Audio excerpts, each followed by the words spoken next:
আজ আমার আলোচ্য বিষয় হলো মার্কসিজম বা মার্ক্সবাদ। মার্কসিজম হলো একটি সামাজিক, অর্থনৈতিক ও রাজনৈতিক তত্ত্ব যার প্রবর্তক ছিলেন কার্ল মার্কস এবং তার সহযোগী ফ্রেডরিক এঙ্গেলস। 1848 খ্রিস্টাব্দে দ্য কমিউনিস্ট ম্যানিফেস্টো প্রকাশের পর এই মতবাদ আরও জনপ্রিয়তা লাভ করে। মার্ক্সবাদের মূল কথা হলো শ্রেণী সংগ্রামের ইতিহাস। কার্ল মার্কস শ্রমিক শ্রেণীর উপর সর্বোচ্চ গুরুত্ব দিয়েছিলেন এবং তার মতে সমাজ পরিচালনায় শ্রমিকদের অত্যন্ত গুরুত্বপূর্ণ ভূমিকা রয়েছে। কার্ল মার্কসের মতবাদকে মার্ক্সবাদ বলা হয় এবং তার বাস্তব প্রয়োগকে কমিউনিজম বলা হয়। মার্ক্সবাদ শ্রমিক এবং দরিদ্র শ্রেণীর প্রতি গভীর সহানুভূতিশীল ছিলেন। তিনি পুঁজিপতি বা মালিকানা শ্রেণীর বিরোধিতা করতেন।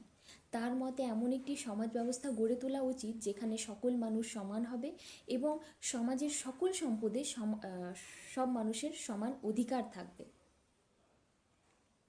এবং তিনি মনে করতেন যে ইতিহাসে বারবার দেখা গেছে যে সমাজে শক্তিশালী শ্রেণী দুর্বল শ্রেণীকে শোষণ করছে, যার ফলে ক্লাস স্ট্রাগল সৃষ্টি হচ্ছে বা শ্রেণী সংগ্রাম সৃষ্টি হচ্ছে। এবার আসি মার্ক্সবাদের মূল নীতিগুলি কী কী ছিল। প্রথমত, শ্রেণী সংগ্রাম। মার্ক্সবাদের মতে সমাজে দুটি শ্রেণী দেখা যায়, একটি হলো পুঁজিপতি শ্রেণী এবং একটি হচ্ছে শ্রমিক শ্রেণী। পুঁজিপতি শ্রেণীকে বুর্জোয়া শ্রেণীও বলা হয়ে থাকে এবং শ্রমিক শ্রেণীকে প্রোলেতারিয়েত শ্রেণীও বলা হয়ে থাকে। এই দুই শ্রেণীর স্বার্থের সংঘর্ষকেই শ্রেণী সংগ্রাম বলা হয়।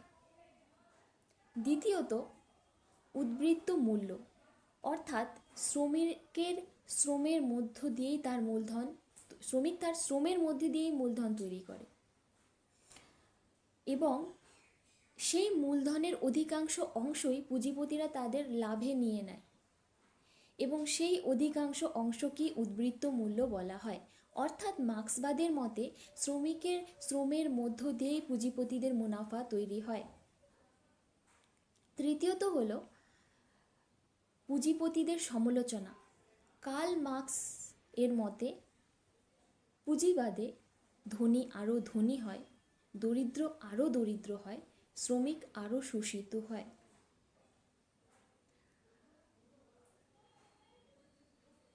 পুঁজিবাদ স্থায়ী নয়, এর পরিবর্তন ঘটবেই। পুঁজিপতিদের বিরোধিতা।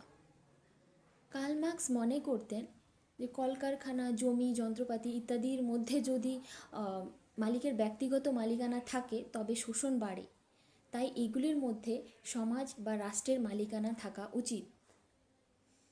শ্রমের মর্যাদা।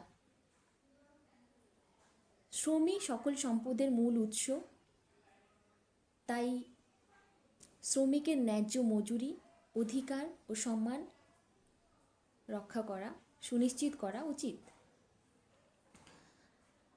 শ্রেণীহীন সমাজ।